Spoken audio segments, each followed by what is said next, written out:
I was going to wish you a Happy New Year, because this is the time of new beginnings. The New Year TV shows comes out. New cars are advertised and merchandised.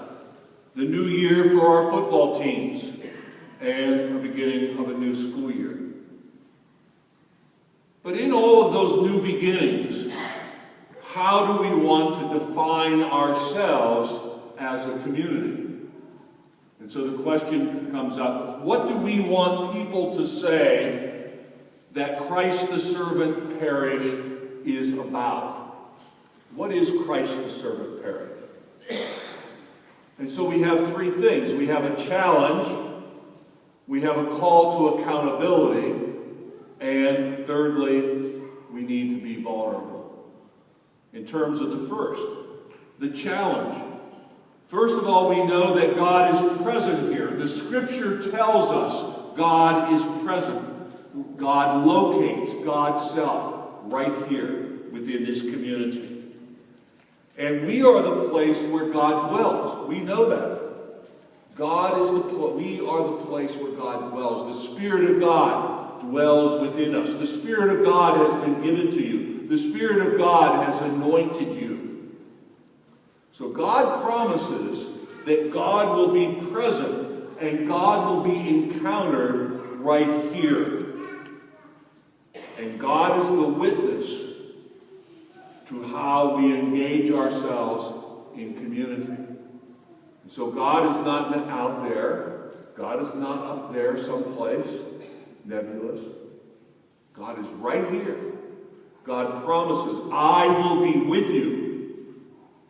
It's the whole story of Christianity. I will be with you. I will be present with you. And so the challenge is to remember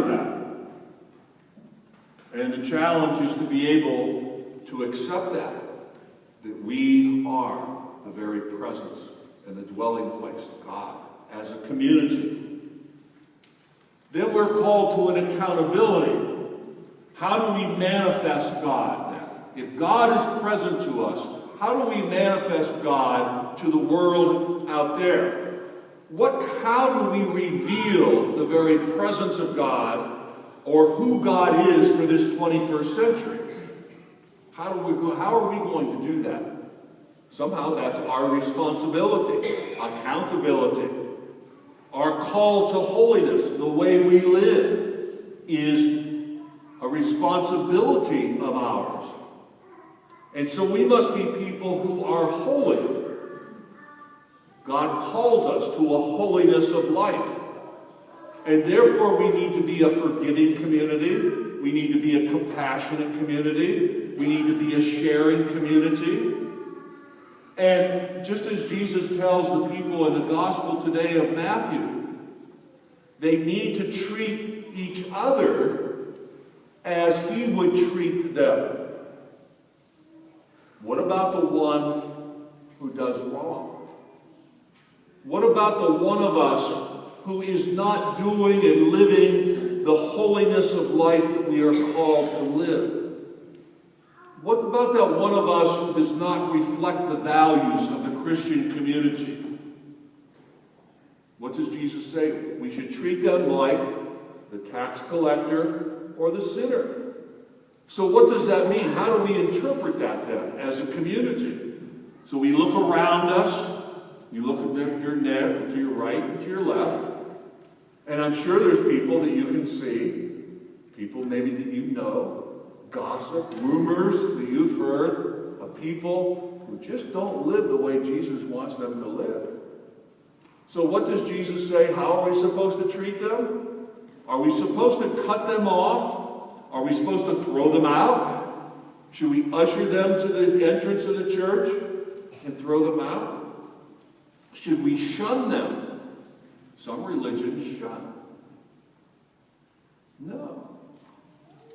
What Jesus says is we need to follow his lead. And how does he treat the sinner or the tax collector? How did Jesus do that? He loved them even more. He loved the sinner even more. He died for the sinner. He never gave up. And so our responsibility or our accountability then, as a community, is to show forth that love, to show forth that mercy, to show forth that compassion, so that we become the very revelation of God to other people. And that makes God rather vulnerable. God is vulnerable depending on what we do. We have a stake in who God is for this world. God puts a lot on us.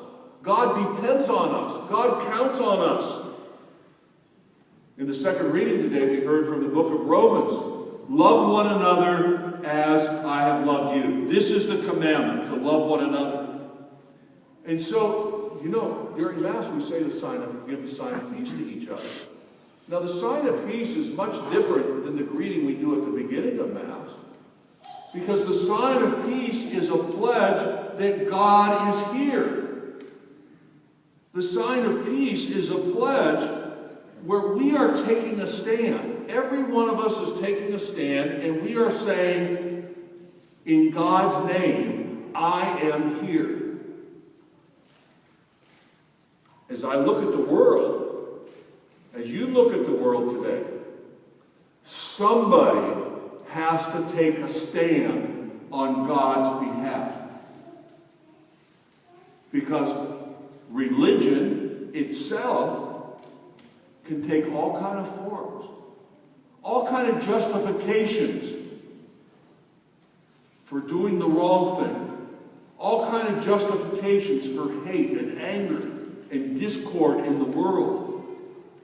And so we're called as a community then, the challenge of our community is to say, no, God